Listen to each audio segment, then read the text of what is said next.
going on, everybody? Happy Wednesday.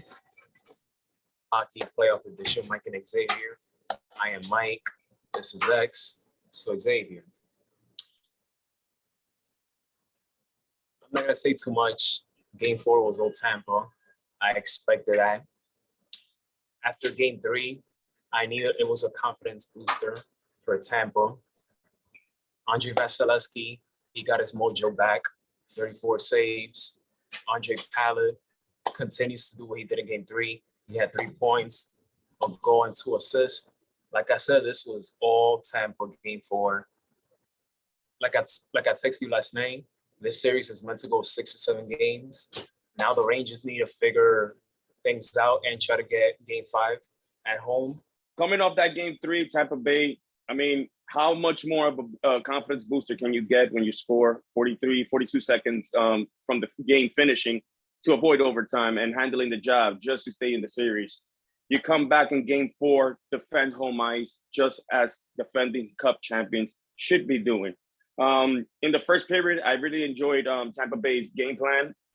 As the analyzers were saying, they were really doing a very good job at making Igor Shesterkin go left to right. As a goaltender, when you're going left to right, you got to be able to catch your edge. So in order to stop momentum and avoid you from sliding on the ice, that's one of the main things that they did in period 1, and it came up beneficial when Pat Maroon, scored his 3rd of the playoffs in a very easy open net goal. One of the things that I've always mentioned to you, Mike, with this Tampa Bay team is that they're available to get scoring anywhere from the bottom depth to your top guys.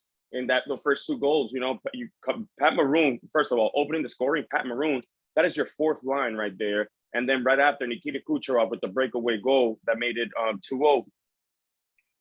One of the things is that you were saying was Andre Palat. Holy crap, was he all over this game today? Although, and credits to him getting that empty netter as a reward, but he was all over the ice here, making fantastic plays. He assisted, if I'm not mistaken, on all goals last night.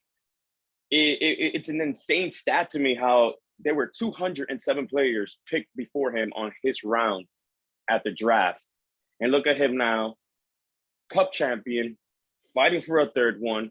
Andre Palat is a type of player in where he's not gonna.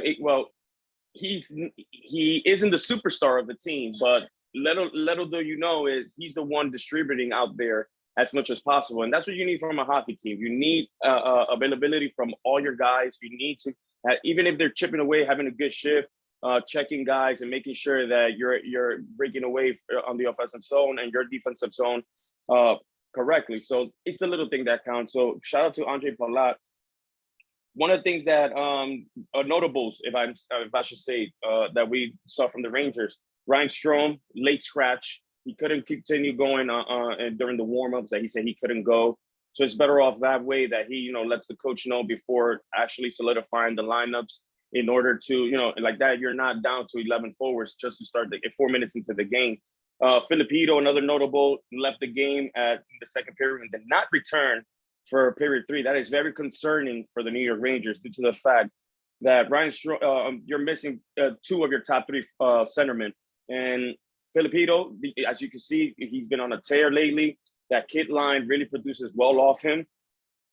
Tampa Bay was playing very, very, very well in front of Vasilevsky. They were really disturbing the seam passes for the New York Rangers, and the Rangers couldn't really get much going as in terms of getting passes from left to right, or right to left. You could say that he played the first 2 periods on a beach chair, as they would say, of how comfortable he was and how well Tampa Bay played in front of him. Vasilevsky, you mentioned it. He's also back to his top form. There's not many mistakes that Vasilevsky allows. And even if he has 1 or 2 bad games, best believe that he's going to look himself in the mirror and say, I know who the hell I am. And best believe Vasilevsky, it doesn't take long for him to realize that. So we saw that last night. We continue. We saw it in the Toronto series in where he just didn't, he held it down. New York is really struggling on the 5-on-5. They're not scoring enough on the 5-on-5. The power play has been very beneficial for them, but Tampa Bay is very disciplined and not, causing penalties. And even when they cause penalties, in the first power play, this is one of the things that frustrated me with the Rangers is that on the first power play that you get in the game to try to get into the game, I believe it was still 3-0 or 2-0, if I'm not mistaken. One of those, but you have a power play, your first power play of the game, and you botch it. And it only lasted 56 seconds. You cause another penalty just to go back on the 4-on-4. As you saw, that you get a second opportunity. Artemi Panarin scores, but too little, too late for the New York Rangers. They're 4 for 13 on the power play this series, and Vasilevsky has more than 118 minutes logged in that he hasn't allowed a 5-on-5 goal in this series. New York, the series shifts to New York. New York does very good at home. They're 8-1 at home. They're 2-6 on the road now. Well, 2-7 if I'm not mistaken with the updated loss.